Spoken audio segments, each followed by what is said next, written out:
UP में तमाम जगहों पर लगभगों का बहुत तेज जो है कहीं ना कहीं प्रकोप देखने को मिल रहा है और सरकार जिस तरीके से कदम उठा रही है, तो क्या लग रहा है आपको कि नाकाफ़ी होगा या राहत मिल पा रही है लोगों को? सरकार को जो टाइम से कदम उठाने चाहिए थे उसने नहीं उठाए। ये विषय ऐसा नहीं है कि इसको एक रात में निपटाया जा सके या सुलझाया जा सके। इस पर समाजवादी पार्टी के राष्ट्रीय अध्यक्ष जी सहित सारे नेता पिछले 2 साल से कह रहे थे कि जानवरों का आतंक बढ़ रहा है और उनकी रोकथाम और उनके नेचुरल हैबिटेट को डिस्टर्ब मत करिए, लेकिन वन कटान से लेके सारे लूट खसोट में सरकार लगी रही। इसलिए अब जानवर जंगल से निकल के शहर में आ गए हैं।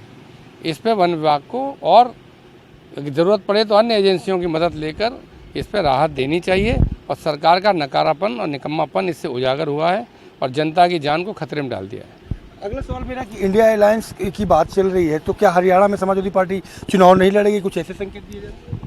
समाजवादी पार्टी के राष्ट्रीय अध्यक्ष माननीय अखिलेश यादव जी का स्पष्ट कहना है कि सीटों की सौदेबाजी बड़ी महत्वपूर्ण नहीं है, महत्वपूर्ण है जीत। और इंडिया गठबंधन में है, हम चाहते हैं इंडिया गठबंधन जीते।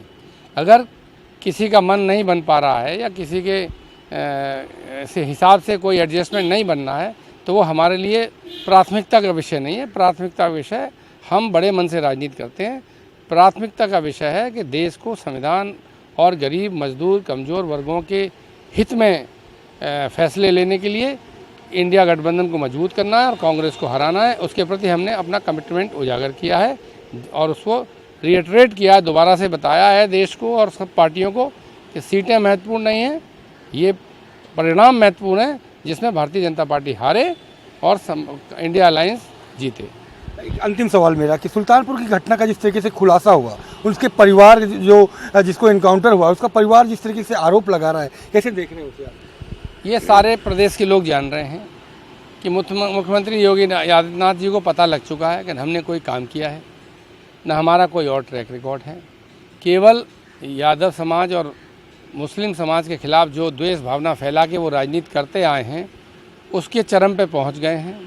किसी भी इनकाउंटर में 5 अपराधी, किसी भी केस में 5 अपराधी पकड़े जाते हैं तो उसमें से वो छांट कर यादव मुसलमान की जान लेने कर जनता को पोलराइज करने की कोशिश करते हैं। गोमती नगर की घटना में सदन के अंदर मुख्यमंत्री ने यादव मुसलमान का नाम लिया। और भी कई घटनाएं हुई। हाथरस की घटना में भी प्रशासन के लोग ढूंढते रहे इन्हीं जाति वर्ग के लोगों को। तो ये बहुत ही तुच्छ बात है, छोटी बात है और ये बहुत ही छोटी मानसिकता का परिचायक है। इसके साथ साथ कानूनन अपराध है कि जिसको आप पकड़ के सज़ा दिला सकते हैं। कोर्ट का काम है सज़ा देना, कोर्ट का काम है ट्रायल करना। आपको जान लेने का, गोली मारने का कोई हक नहीं है और उसमें भी आप चिन्हित करते हैं कि किसको मारना है, किसको नहीं मारना है। इस तरीके से समाज को बांटना, समाज को बांटने की कोशिश करना संविधान के खिलाफ है, कानून के खिलाफ है और इस देश के भी खिलाफ है।